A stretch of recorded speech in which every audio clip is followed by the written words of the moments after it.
This podcast is rated S for spoilers. Listener discretion is advised. Don't forget to view our spoiler-free companion video on our Half Past Podcast channel on YouTube.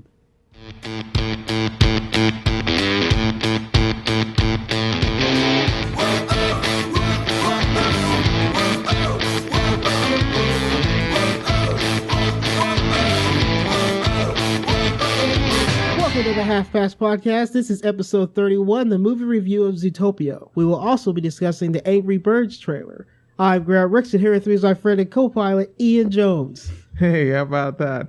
I woke up on time today, so we can do our review. I know. You just slept forever before the last one, so we didn't get that one in, but that's all right. Yeah, well, there's no...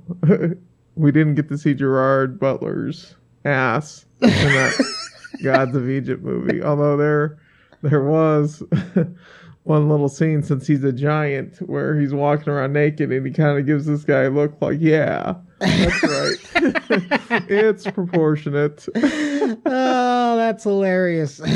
Oh, the rest of the movie is downhill from there. Yes, it was terrible. Absolutely terrible.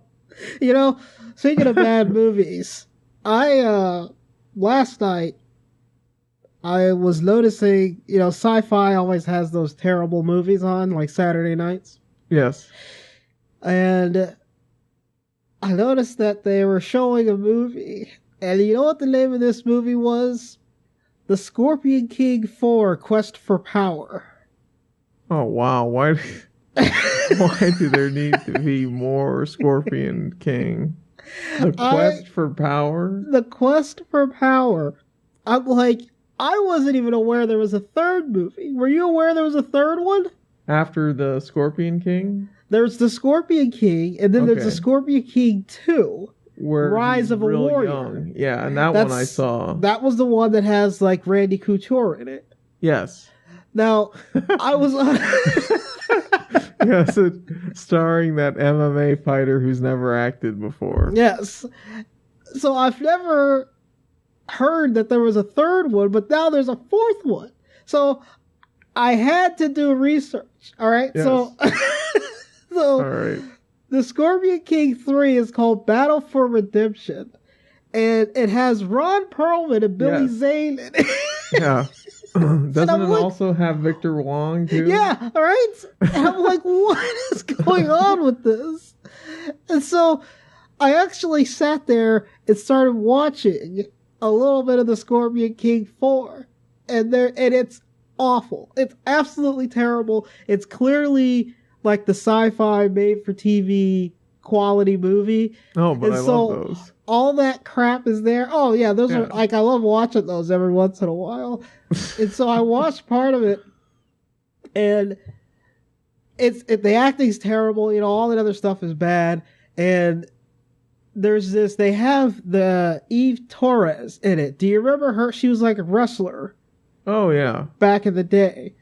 So there's this awkward, wrestling scene with her. that is thrown into this in the middle of the movie. And I'm like, what is going on here? How forced. How forced that seems. Oh, it was incredibly forced. It was terrible. But that's how I spent my, Saturday night. Other than watching some UFC. Yeah, I watched the end of the Mythbusters. Yeah, they're done. I had never watched it I quit watching it after they got rid of the original cast. Yeah, I kind of felt the same way too. I didn't see any of this season, so they had a total overhaul with their graphics package. Really? Too, for the final season, which I didn't see until last night. Nice. And it's very clear those two do not like working together. Yeah, well... And the show just doesn't feel the same without having Tori and the rest of the gang. Yeah. Yeah, it's very similar to Top Gear or whatever. It's like you get rid of the main guys. Yeah, without that one guy. Yeah, it just doesn't It's not the same. Like, that was a huge part of the show, is the chemistry between all three of them. Yeah. So it's kind of really unfortunate. But anyway, this week, I had to get that off my chest because it was so ridiculous. But this week we have the Angry Birds trailer. Did you get this trailer? Oh, yeah. They, I think the one I saw was actually probably their final trailer, because it showed a lot more, rather than just the little snippets that I saw before. And I think the movie, I find it hard to believe that this movie is actually going to be good. But looking at the trailer, it looks okay at best. And it also seems like they managed to get some sort of story out of Angry Birds. And it's nice to see that Rovio is still trying to capitalize off of this franchise that they've made so much money off of. They have really been working hard with that.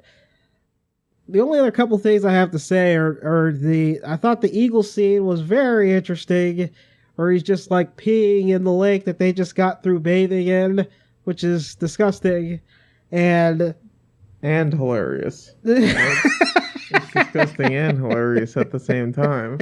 Yes. And then you have Josh Gad, who this podcast is on record to know. Josh Gad sucks. Half Past Podcast is on record of not liking Josh Gad. Nope, so he's the worst. He's awful.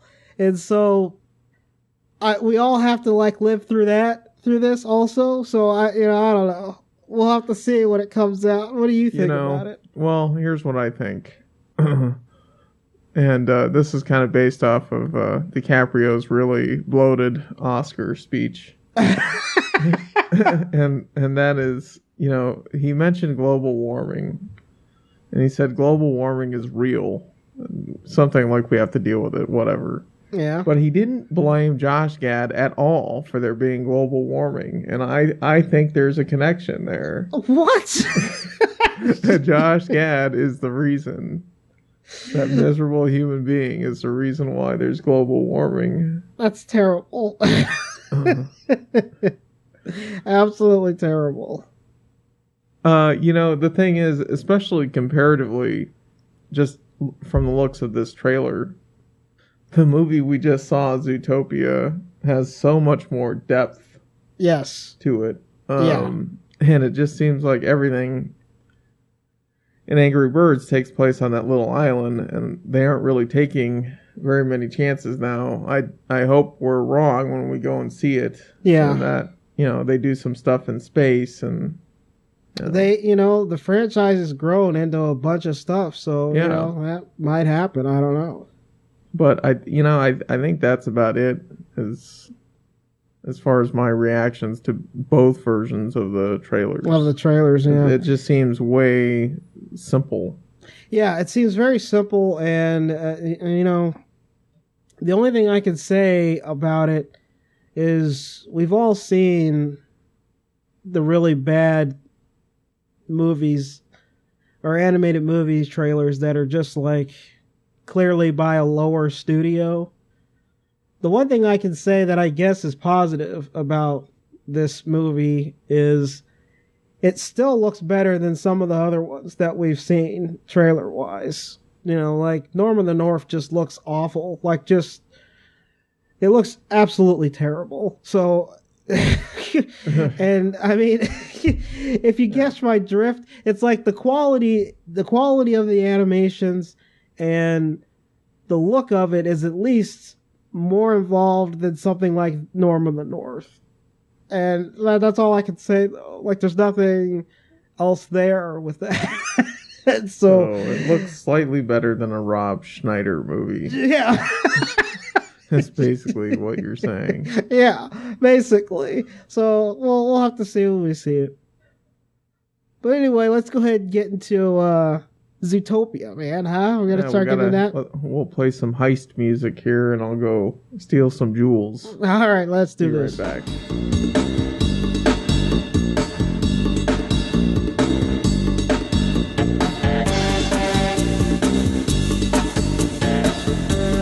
In a city of anthropomorphic animals, a fugitive con artist fox and a rookie bunny cop must work together to uncover a conspiracy. Good This movie... read. Sorry. Oh, you jerk. Okay, all right, go for it. This movie is directed by Byron Howard. He is an animator for a long time, and he co-directed Bolt and Tangled. Oh, okay. You know, I should have looked him up by Byron Howard. Okay.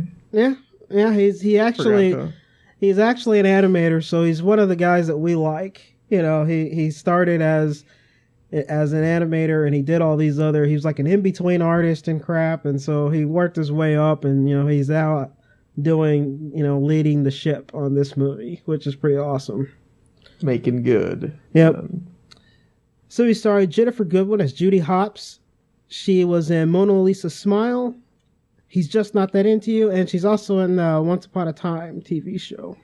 Oh, yeah. Okay. That's where I've seen her from. Yes, Jason Bateman is Nick Wilde. He's from Juno, Hancock, and of course, Arrested Development. One of the best. Arrested Development. Yeah, one of the best TV shows, definitely comedy TV shows ever made. Idris Elba is Chief Bogo. He was in Thor, Pacific Rim, and The Wire. Jenny Slate is Bellwether. This Means War, The Lorax, and she's also a stand-up comedian. The last one here, Joes, I actually cut like a lot of people. Okay.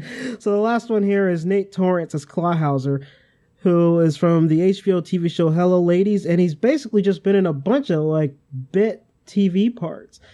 And it's so weird because the whole time that I was watching this movie, I was trying to figure out where I've heard this guy before. Yeah.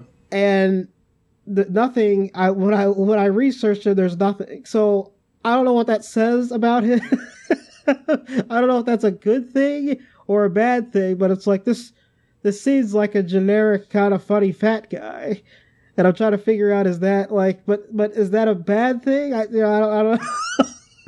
I suppose it isn't a bad thing so long as he's getting work. But so as long as he's getting work. Like, you know, when we are looking these actors up and we check out their IMDb page and they've been in a lot of stuff and yet they only have one sentence. And then you'll see someone else who's been in nothing and they'll have paragraphs and stuff. And it's just like...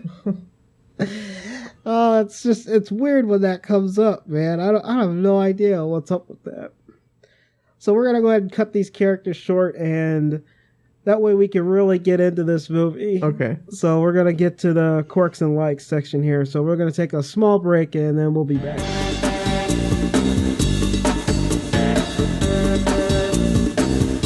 All right, back here with our quirks and likes section. So let's go ahead and start with my quirks as usual. Now, all of my quirks are... I was struggling with quirks with this movie. I loved it so much. So, they're all very nitpicky. And I'm just going to go ahead and lay them out there. Okay, so the one thing that definitely popped up in front of me, I'm trying to think of... When I left the theater, I tried to think of a situation where this would occur. And I could see how it could occur, but she's at the police academy, and then then she goes back home, and then has the dramatic leaving back to Zootopia, as if it's her first time. So I'm thinking the whole time, where is the police academy located?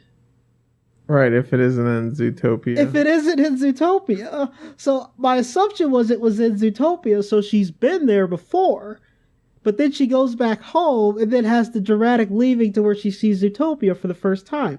But the thing is that must mean that it's not in Zootopia. So where the hell is the police academy? Right. I know it's not in Bunnyboro, right? No, although when she talks about her assignment, she... I think mentions that it is right in the heart. So maybe she hadn't made it that far yet. Maybe. I don't know. I just thought that was one of the things that just popped up to me while I was watching the movie. I was like, that's weird. What, like, so where is the police academy? That is a fair point because they have to simulate all the weather and stuff. Yeah, right? The couple other things I have here is, although like I said, my quirks are real nitpicky, and this is one of those things where I think it's perfectly fine, but it is longer than any other animated movie lately that I've seen. It's almost 2 hours long, which is amazing because when I was watching the movie, kids were actually sitting still the whole time, and so like the movie must have been good enough for that. But that is one of those things where it's like they usually try to keep these down to about an hour and a half, an hour and 45 minutes at the most. But this one definitely I think it ran for like 108 minutes. So it was like almost 2 full hours, which is pretty crazy for an animated movie. That's kind of just bold to do that. I got another quirk here that I'm not sure is really a quirk, but it's like they did a very good job of walking the line because it has this like overall tolerance feel to it, and it's like the moral of the story and the tolerance aspect to it is almost too much. They walk like right up to the line. And the thing is they managed to do it without it being so preachy. And I'm like, well, how'd they do that? Because you get something like, a previous Disney movie that we did was Tomorrowland. And that one of the biggest issues that we had with that one, if you remember that review, is it was like overly optimistic. It was like really in your face. And this one, they walk right up to the line to where it's not annoying, and they kind of take it home. And I'm like, so it's just like such a weird little thing with this movie. And like I said, I'm not sure that's really, it's just like a quirk of mine. Like, I don't know if that's really a bad thing. I think they did a good job of keeping it on the other side of the line. The last thing I have to say, which again is them walking up to the line again, and you know how I feel about animated movies that end in a dance number. Well, okay. This one doesn't quite do that. It does that, but not quite. I mean, I think it gets the ending it deserves. It gets the ending, right? But yeah, you see my point, though, right? I do, and the second the Shakira thing popped up, I'm like, Graham's gonna hate this. But it technically, as I was sitting there, I was like, oh no. But it technically got the ending it deserved. I mean, it got like the buddy cop. It got the buddy cop ending it deserved. Before doing that, before going into the credits. And so basically the whole Shakira scene and everything is more of just a during the credits scene. Yes. It's nothing else. So it got like the ending it deserved. Okay. And so it's just, I'm like, they walked right up to the line. Borderline, right? It's borderline. Very close to just, how do we end this movie? Let's dance and sing at the end of the movie, which we hate. We hate that. That's awful. I can't stand when the animated movies do that. That's but such a lot lack of them do creativity. It is. And so it's like, again, like all my quirks are like, I'm not sure if they're really quirks. It's a lot of this like, the reason why I even mention it, because it's on the line. It's like, it's almost too far, but it's fine. It's fine. So, like, I don't know. But that's all the little quirks that I have. What do you got, man? I just had one because maybe two just to play off of what you said. Okay. About the run length first. And that is, there was really only one point where I thought maybe the movie slowed down, and as I was watching it, I was thinking, this character, Judy, she has to go home and look defeated and come back and apologize. Which is definitely where the movie slows down. Right, yeah. And to a point I got that. I thought it was a little long, but maybe it made more sense for her to go home and be passing out carrots for a scene than to, just find Nick right away and apologize. Yeah. Like that did need to happen from a story standpoint. Yes, it did. So I think the rest of the movie, it needed that scene, and so that's where maybe it got a little long for me. Okay. The other thing is Nick's scam for the Paw Pops was so super elaborate. I know, right? Like, because it involves, like, isn't it easier to just get a regular job than to do that? Because it involves him conning someone else to pay for a popsicle. They have to melt it, and then they drive all the way to the polar district to freeze those pops. Yes, and then they have to drive back to sell them to moles. And then they have to sell the sticks also. So they have to go to like the rodent area to like sell the sticks. And it just seems like a lot of work, and I wonder what fuel costs in Zootopia. Well, apparently it must be extremely cheap if that's profitable. Yeah, fuel prices are dropping everywhere, I guess, even in animation land. That's awesome. So I think that was really it as far as my quirks go. All right, so let's get to the likes because I really like the movie. All right. Okay. The first thing I want to say is I absolutely love the way they introduce Judy as a kid. She's the main character, and they did it in a really creative way. She's a kid, and she's still hopeful about being a part of Zootopia. So they do that school play scene, which is just such a great little introduction into the tone of the movie and the attitude that Judy has as a kid. And it's nice that she doesn't really lose it throughout her lifetime. Right. And that also makes the scene where she is defeated so much more jarring. You're just like, oh man. Like, she's so hopeful her whole life, and then she's finally like so downtrodden, and I just freaking love that. And the scene's just fun anyway, because those school plays are terrible. I'm pretty sure all of us have been in one or two, as kids. That's that bad or worse. Yeah, it's that bad or worse. You just reminded. I'm sorry to interrupt you. You just reminded me of two things that I forgot to mention. All right, let's do it. Okay, so first of all, her parents. Yeah. Are like the complete opposite. They're just so negative. I can't believe they produced this one shining star of a child. Yeah, they're like, right? You gotta give up on your dreams and settle. That's what your mom and I did.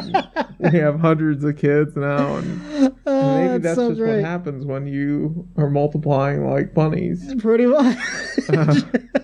But the other thing too is, she gets attacked in that scene too. Yeah. Which I thought was way harsh. But oh yeah. It like toughens her up. I kind of expected her to have a scar forever. I expected that also. I definitely expected that too. And that didn't happen, so... No, that didn't happen. It's funny you say that, because I was expecting that to be a part of the story where she has this, like, faint scar. Right. But she's, like, fine the whole time.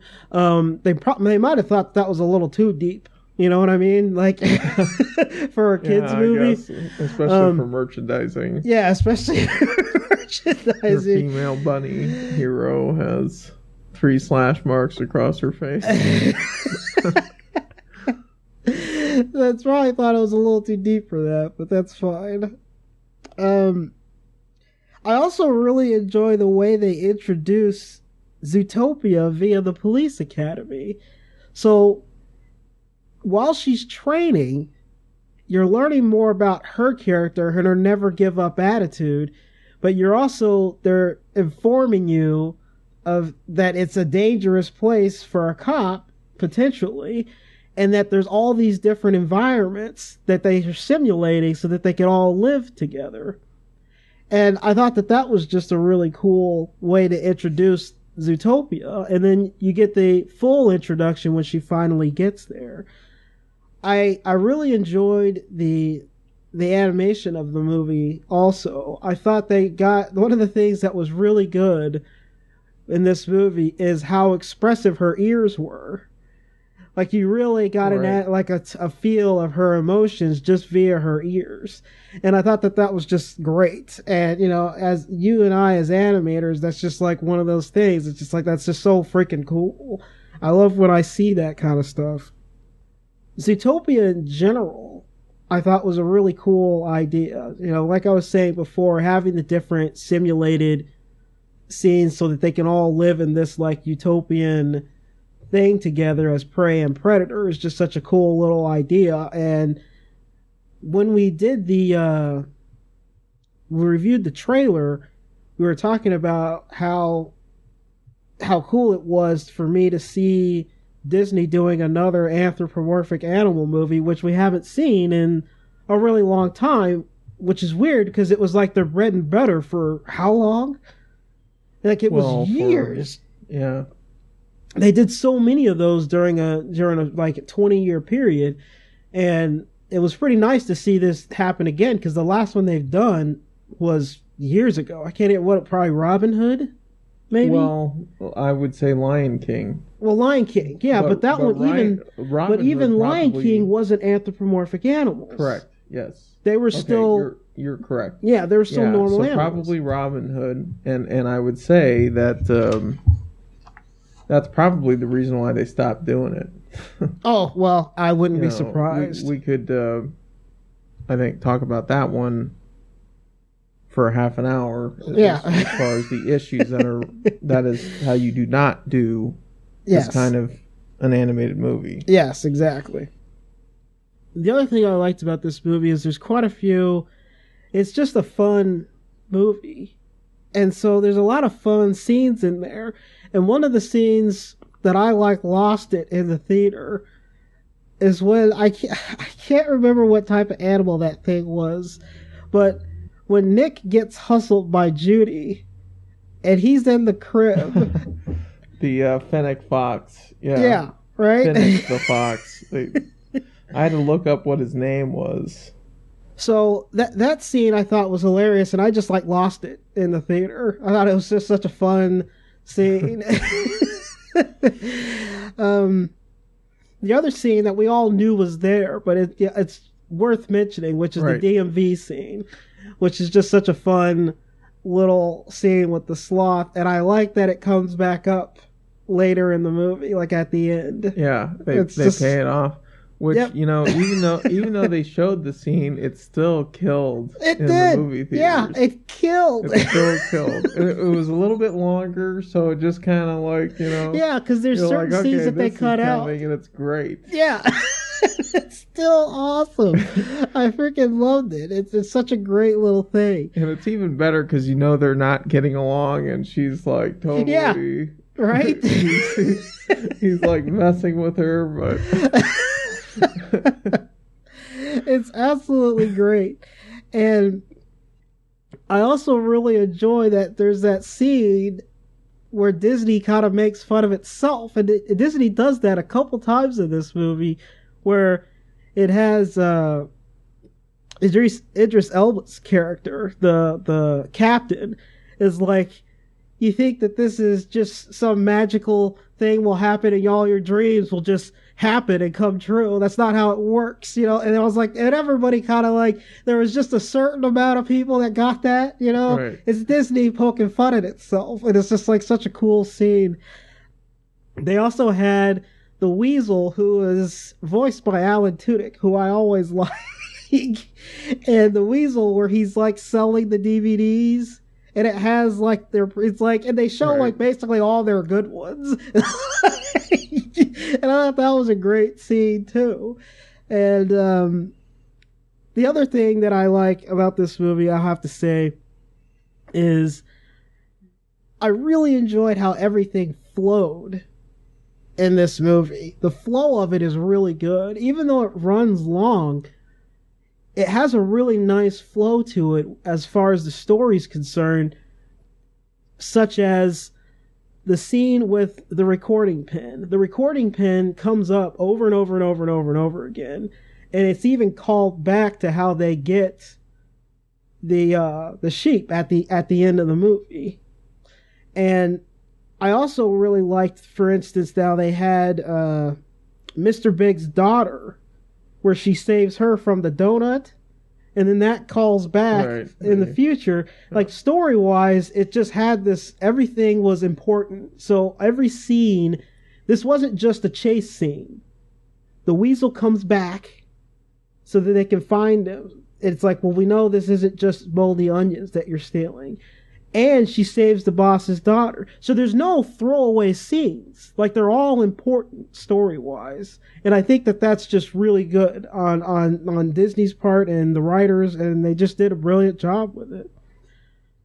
The last thing I'll have to say is, and which we all have to say, is it has a really great moral about tolerance and never giving up and all that other stuff, which makes it a very Disney movie. And I like the fact that they push it, but it doesn't get crazy preachy about it. It's just kind of how it is, and they let it go. As much as they almost crossed the line, like I was saying earlier with it, I think it's just good enough. And that's the last thing I have to say. So what are your likes? Well, just you mentioned the animation briefly, and what they did with Judy's ears. I really like the way that they had her move too. Yeah. They just did a real subtly good job. There's times when she's running, there's times when she's hopping. Yeah, and she also great.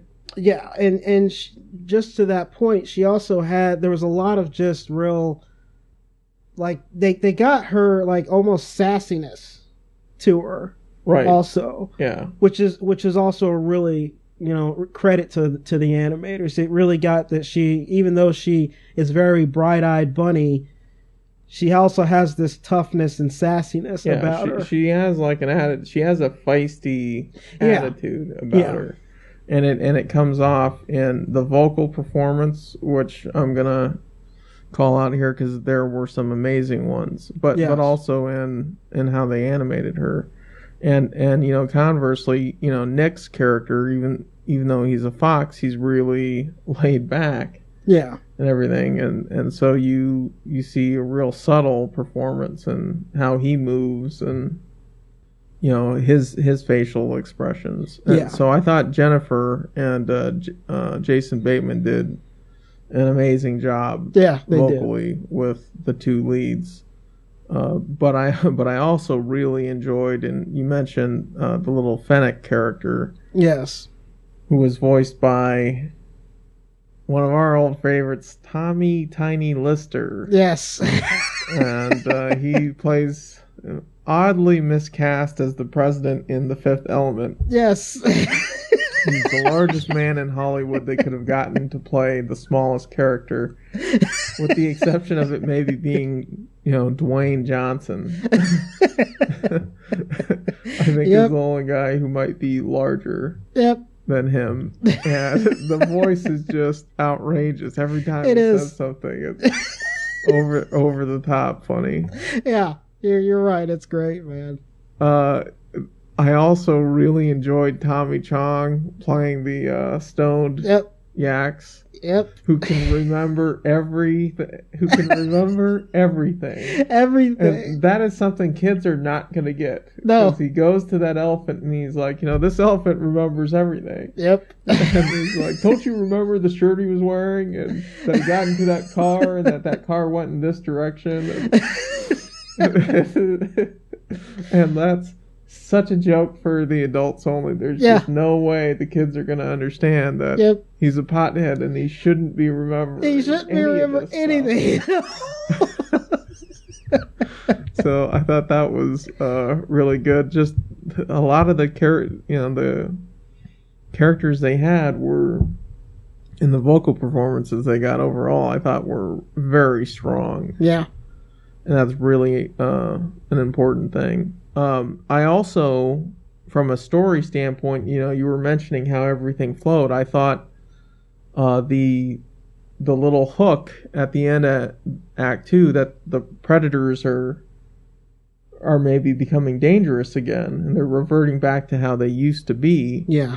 was an incredible turn in the movie. I thought it was wildly brilliant because it directly would affect Nick and Judy's relationship. Yes, it would. But the second they did it, the second they break into the facility and they see Lionheart there, I knew Bellwether was behind it. Yeah. Because it was just that clever of a turn. Mm-hmm. I felt like, it's definitely the sheep. Yeah. It's got to be and you start thinking back to all the lines that character said, that sheep said about the little guys sticking together. Yep. Mm-hmm. And it becomes really clear who the culprit is. Yeah.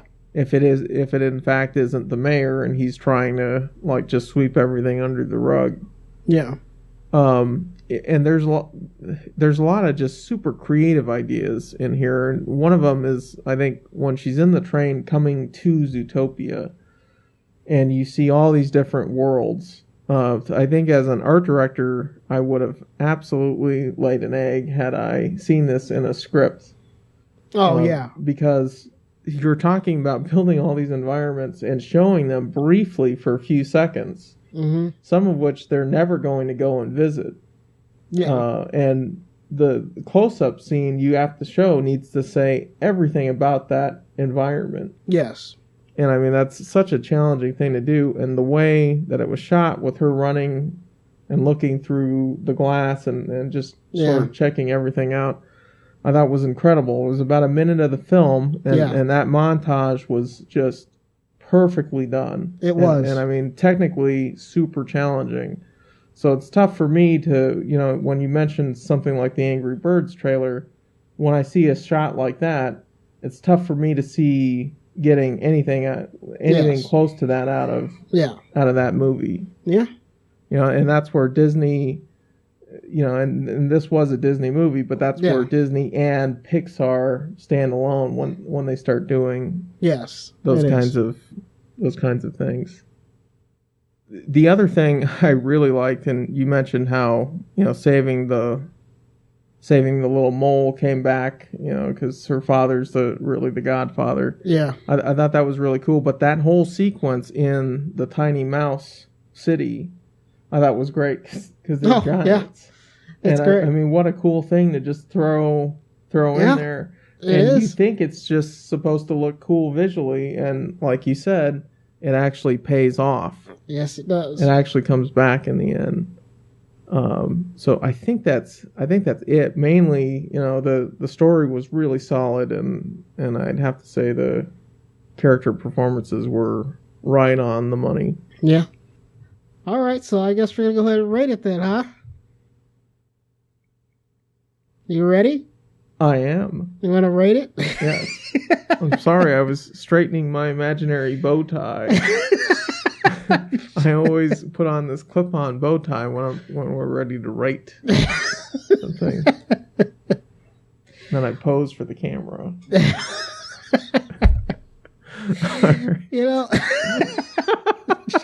Dang it. Oh, none of this is gonna make it in, right? No, leave it all. Leave it all. It's all gonna go. It's all staying in there. We don't edit anything. We're even gonna leave the part in where Graham went and answered the door.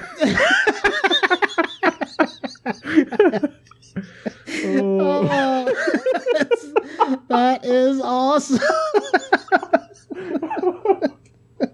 Oh, what's with this 2 minutes of awkward silence?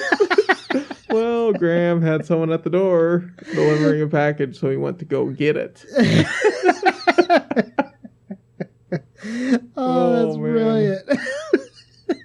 So much fun, it should be illegal.